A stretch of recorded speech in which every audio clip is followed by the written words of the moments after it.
Et salut, bonjour à tous, bonjour à toutes, j'espère que vous passez de bonnes vacances. Pour ceux qui sont en vacances, je vous déteste, parce que nous sommes obligés de travailler, nous autres, les prolétaires. Non, humour, on rigole. Aujourd'hui, on se retrouve pour une vidéo que j'avais envie de faire depuis très longtemps, depuis que le film a été annoncé en fait, à savoir, aujourd'hui, on va parler de Tortue Ninja Teenage Years, après le générique. Elle a kiffé la mélo, là j'suis dans le thème, j'suis dans ça. Elle a kiffé la mélo, là j'suis dans le thème, j'suis dans ça. Elle a kiffé la mélo, là j'suis dans le thème, j'suis dans ça. Elle a kiffé la mélo, là j'suis dans le thème, j'suis dans ça. Elle a kiffé la mélo, j'suis dans ça. Elle a kiffé la mélo, j'suis dans ça. Elle a kiffé la mélo, j'suis dans ça.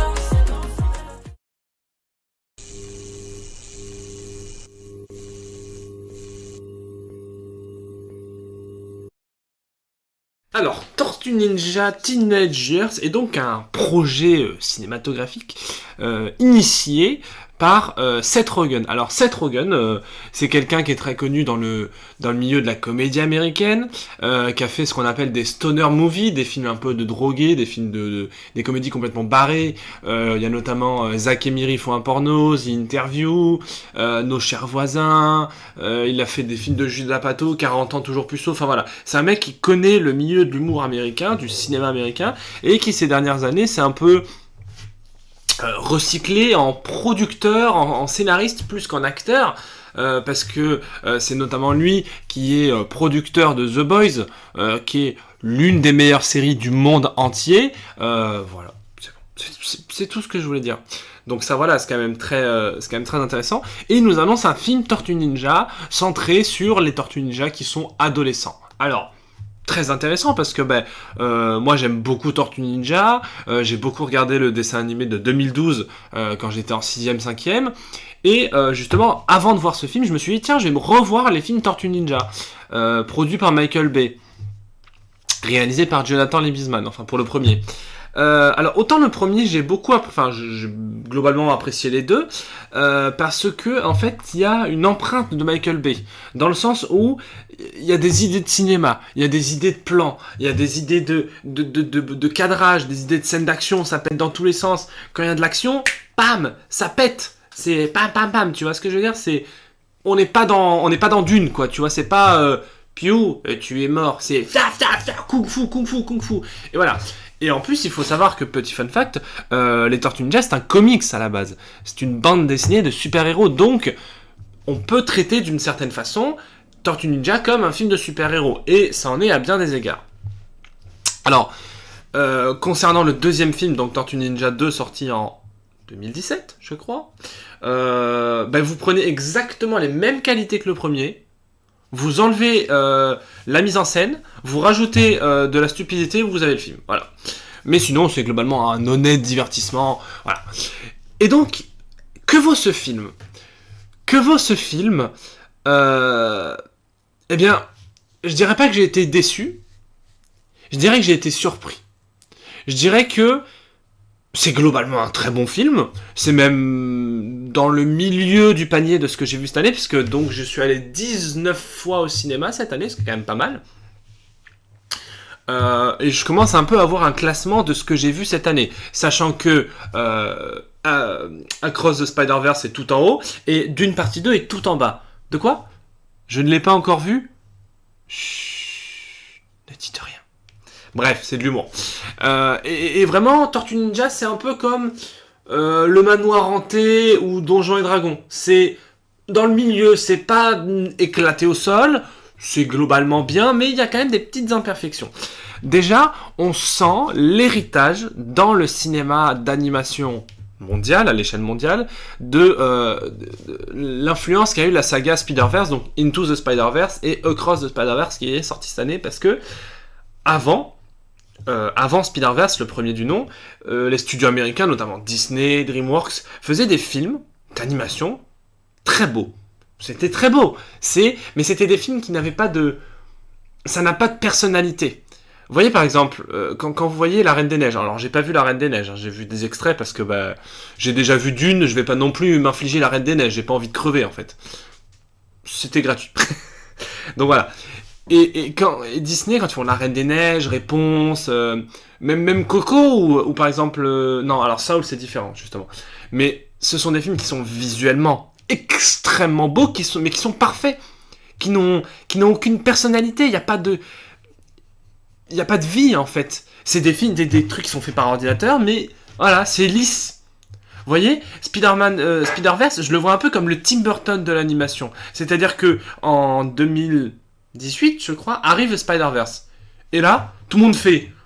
Attendez, on a le droit de faire des films animés comme ça, c'est plus crayonné, c'est plus graphique, c'est moins parfait, c'est moins lisse, les images sont plus saccadées. Mais justement, on a l'impression de lire un véritable comics. Et justement, Tortue Ninja, là où je voulais en venir, saisit l'héritage et part exactement dans ce même style d'animation. Donc, évidemment, le gros point fort du film et sa plus grande qualité, c'est ses visuels, son animation, sa mise en scène, sa façon de filmer un plan, de composer un plan. Donc voilà. Deuxièmement, ce qu'il y a de bien sont globalement les scènes d'action. Elles auraient pu être un petit peu plus énergétiques, parce que justement, en ce moment, je suis en train de regarder le dessin animé Tortue Ninja de 2012, enfin de le revoir du coup. On ne juge pas sur cette chaîne. Si vous avez 60 ans, vous voulez regarder Tortue Ninja, faites ce que vous voulez, peace. Donc les Tortues Ninja, c'est super.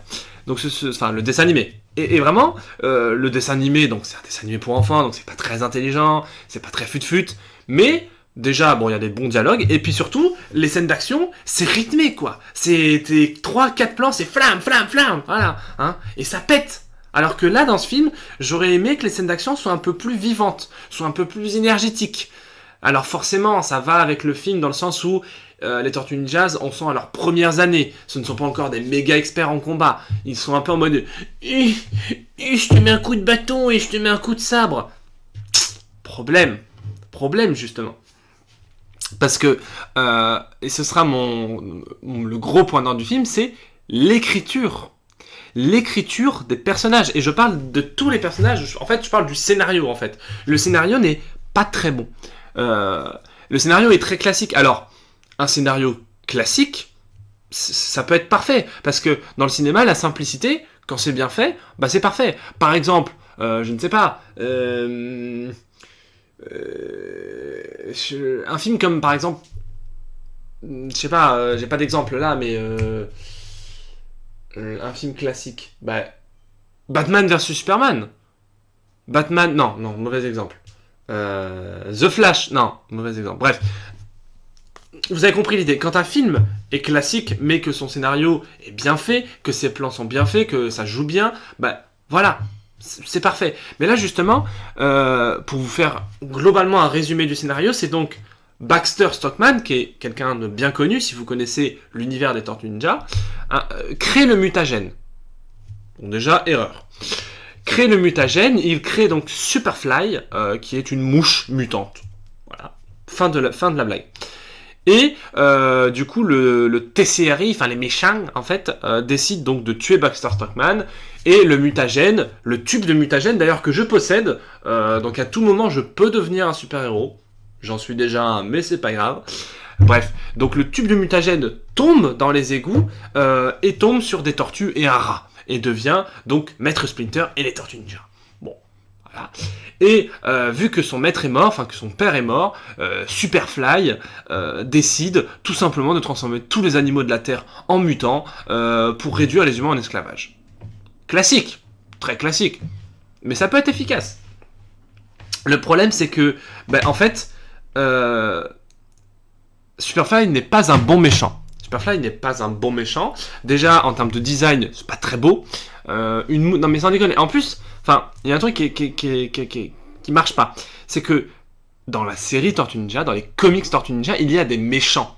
Des méchants cultes. Il y a Shredder, il y a Kang, et il y a notamment Baxter Stockman, qui est un scientifique qui fait des expériences avec le mutagène. Bebop et Rocksteady, donc le rhinocéros et le phacochère. Et là, justement, Bebop et Rocksteady font partie de la bande de Superfly. Et j'étais en mode, mais Superfly, on s'en fout en fait, mettez-nous juste deux méchants, plutôt qu'une bande de mutants, ça n'a aucun intérêt. Surtout que, alors là, autant en termes de doublage, d'habitude je dis rien, parce que je sais que doubleur c'est pas un métier facile, c'est un métier compliqué, et que je suis extrêmement fan du doublage français, Dorothée Pousséou, notamment pour ne citer que les plus connus. On a également Jean-Pierre Michael, enfin voilà, le doubleur de Brad Pitt, je sais plus comment il s'appelle, Christophe Lemoine, celui qui fait la voix de Kratos, et le saint des saints, le meilleur doubleur de l'histoire du doublage, Donald Renew, qui a fait la voix de Spider-Man dans le jeu et dans plein d'autres films, et notamment la VF de Andrew Garfield. Voilà. Donald Renew, le sang de la veine. Et alors là, autant les 4 Tortues Ninja sont doublés par des doubleurs professionnels. C'est-à-dire des gens dont c'est le métier. Et après, on a fait ce qu'on appelle le Star Talent. Alors, qu'est-ce que c'est que le Star Talent ? C'est une logique de producteur et de directeur artistique pour vendre un film, au lieu d'utiliser et d'engager des doubleurs français, c'est-à-dire des gens dont c'est le métier, ils engagent des stars. Sauf que, pour ceux qui sont acteurs, pour ceux qui sont notamment en cours Florent, qui me regardent, jouer du théâtre, jouer du cinéma et faire du doublage, ce sont 3 métiers radicalement différents. Parce que quand tu es par exemple acteur de cinéma ou de théâtre, tu travailles le corps, tu travailles les mimiques corporelles, alors que justement le doublage c'est un travail de la voix. Et alors dans ce film, on nous a engagé des gens pour lesquels globalement j'ai du respect et j'aime beaucoup le travail. Il y a notamment Sofiane, Jérôme Niel. C'est tout. C'est tout. Après, on a Audrey Lamy, Marc-Antoine Lebré. Alors, Monsieur Poulpe, j'aime bien. En fait, globalement, c'est des gens qui sont très bons dans leur catégorie. Jérôme Niel est un youtubeur, enfin, c'est pas un youtubeur, mais bref, un comédien de YouTube très drôle. Sur son Instagram, c'est hilarant ce qu'il fait. Monsieur Poulpe, pareil.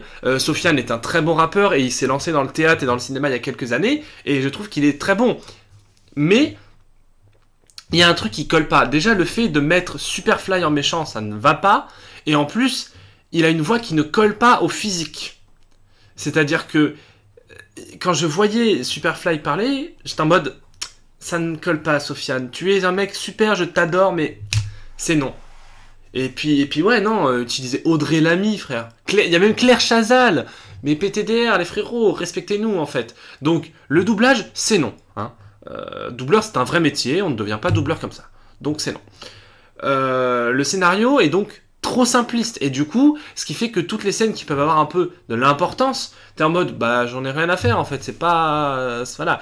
Et là, le dernier truc que je dirais sur ce film, c'est que, en fait, les caractères des Tortues Ninja sont effacés, parce que c'est écrit dans le comics, c'est écrit dans les dessins animés. Les Tortues Ninja sont 4, et elles ont un masque de couleurs différentes pour symboliser leurs différences. On a notamment Michelangelo, qui est globalement un peu le casse-cou, un peu même le casse-couille, je dirais, un peu le débile mental du groupe, puisque c'est le plus jeune, du coup c'est un peu vraiment un enfant. Ensuite on a Raphaël, qui est vraiment... globalement c'est Batman, hein, globalement c'est une grosse montagne de muscles, et qui pète tout, et il fait la bagarre, c'est tout. Voilà.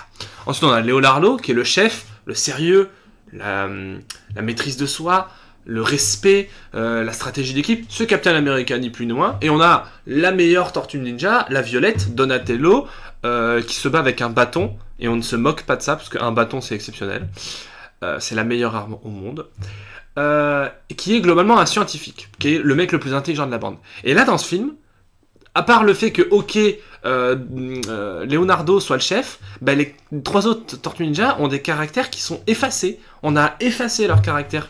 Et du coup, t'es en mode, frérot, j'ai vu les dessins animés, je sais que là, c'est pas les vrais Tortues Ninja que je vois. Du coup, voilà, t'es un peu en mode, mi figue, mi raisin. Voilà. Mais, autre gros point fort du film, la bande originale. Que ce soit les musiques utilisées ou les musiques composées par Trent Reznor et Atticus Ross, qui ont déjà fait plein de musiques de films. Ça c'est pour Aliénor ça. Eh bien c'est la musique est exceptionnelle. La musique est exceptionnelle.